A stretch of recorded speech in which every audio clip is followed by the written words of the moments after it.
about a tenth of each regiment. These guys are out there to draw enemy fire, determine the strength of the enemy force, its location.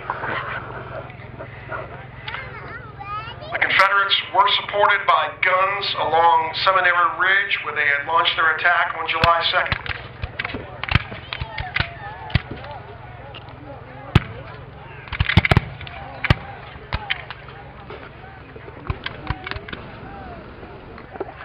This is regular infantry, regular foot soldiers,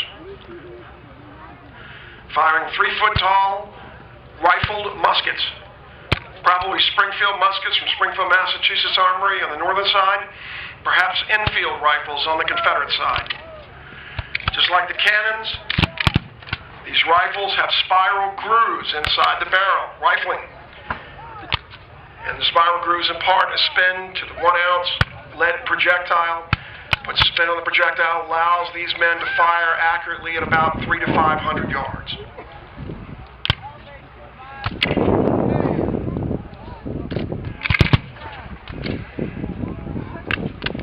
Each soldier has a cartridge box of anywhere from 40 to 60 rounds.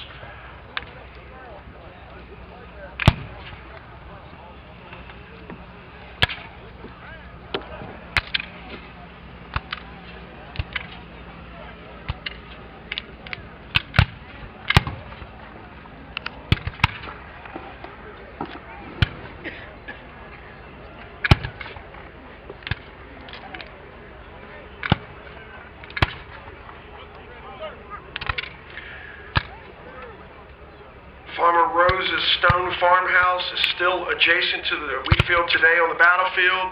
The park has opened trees to show you the historic access that Farmer Rose had from his house to the field.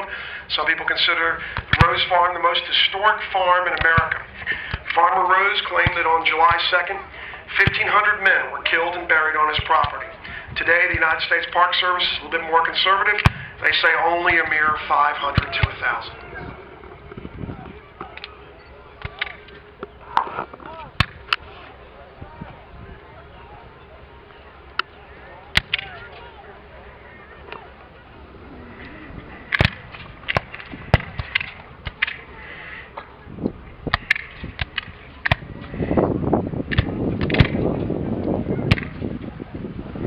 Most of the orders that will be transmitted from officers to different units, from brigadier generals down to regimental commanders and then on to company commanders, are going to be transmitted by couriers on horseback.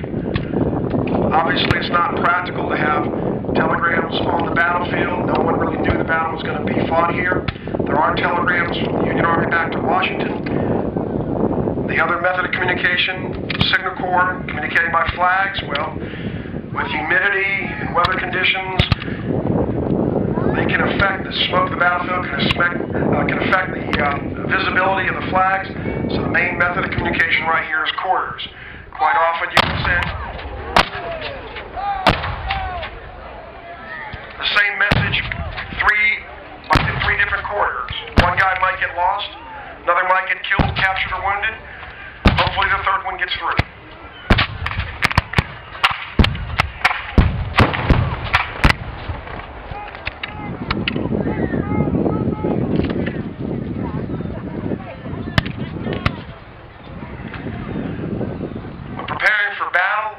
Horses would swing around, the guns would unlimber, and the horses were brought to the rear.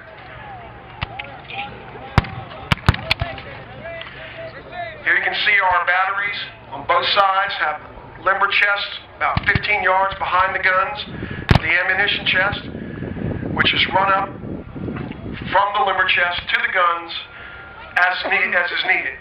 Too dangerous to keep ammunition lying around the gun. The guns are going to attract enemy fire. A hit anywhere near the guns with ammunition lying around carelessly could take out an entire gun crew.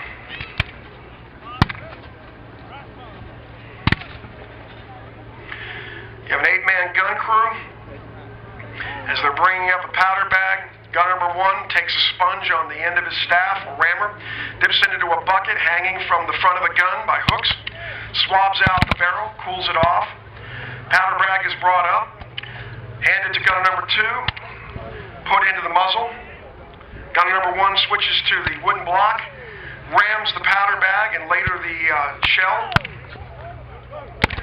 There's a fella at the back. Gun number 3 has a thumb stall protecting his thumb. Leather device. It keeps the vent at the back of the gun closed. Keeps oxygen out of the barrel to make sure that any sparks or embers have been extinguished before any fresh ammunition is loaded. A friction primer is applied.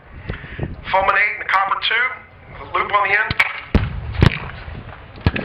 A lanyard is attached to the top of the friction primer, and the gunner pulls the lanyard, which pulls the loop on the top of the friction primer, creates a spark that goes down to the tube into the punctured ammunition bag, and the gunner is able to stand clear of the wheels so that when the cannons recoil anywhere from 3 to 12 feet, the gunner is clear of the wheels.